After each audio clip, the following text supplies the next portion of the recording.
Hi, my name is Dr. Nishant Yagnick.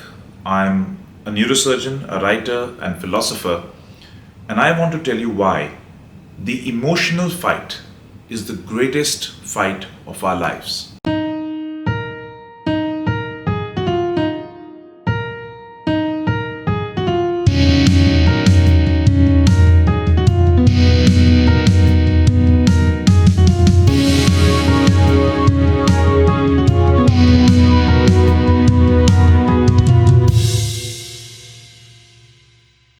My grandparents, on both sides, my wife's grandparents, and most people I know from that generation, from India, fought to try to put food on their plates. They fought to get basic health care, they fought for basic shelter, and that was the common story of a lot of people from that generation.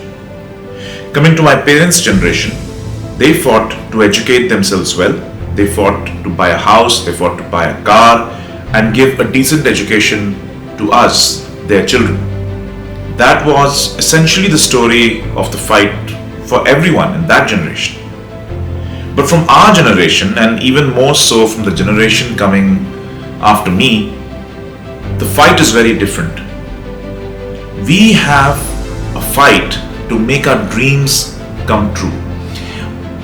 I'm very sure that almost everyone who is listening to this podcast is not bothered that much about how food is going to come on their plates tomorrow. They're bothered about how to make their dreams come true. And this is now a global phenomenon.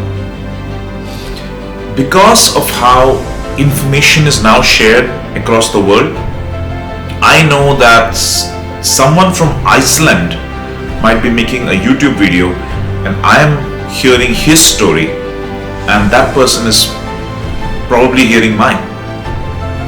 And from this, and because so many of us have gone to so many different countries now, we know that the fight today is for our dreams. And those dreams now differ very much between people. Some are trying to buy a bigger car, a bigger house, some are trying to roam the world, some are trying to make a career in something they really want to do. You know, it's different for very different people, but it's not about just surviving anymore. It's about thriving. It's about living the life that we dream of living. And the basic common thread that unites the affections and the wants of generations coming now is that we want emotional satisfaction. All our desires, all our beliefs, our search for identity, for acceptance, for politics, for materialism, everything is about emotional satisfaction. Even when we desire it, it's about our emotions wanting satisfaction. And once that happens, it quells down to, a baseline. So it's not exactly even about emotional satisfaction. It's about getting to emotional balance. And that brings us to the main point behind this podcast. The emotional fight is not a fight against emotions. That's where most people make a mistake. That's where I think most people believe that what we need to do is master our emotions. This is a word that's been going on everywhere. Master your emotion, master your concentration. You cannot master your emotions. There is no mastery of emotions. What you need to do is respect your emotions, understand your emotions.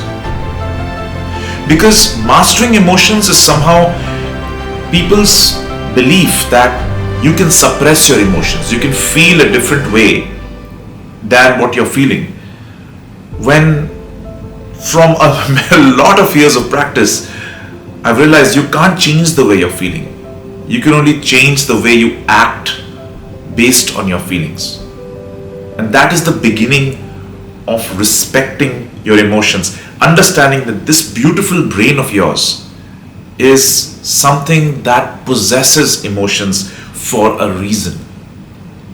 And once you understand this fact, and once you understand the fact that others have emotions, people you don't like, people you don't understand, people who are weird to you, people who you don't want to be around, even those people have emotions and they are emotionally processing beings. The emotional fight is the greatest fight of all our lives, and in this fight, perspective is power.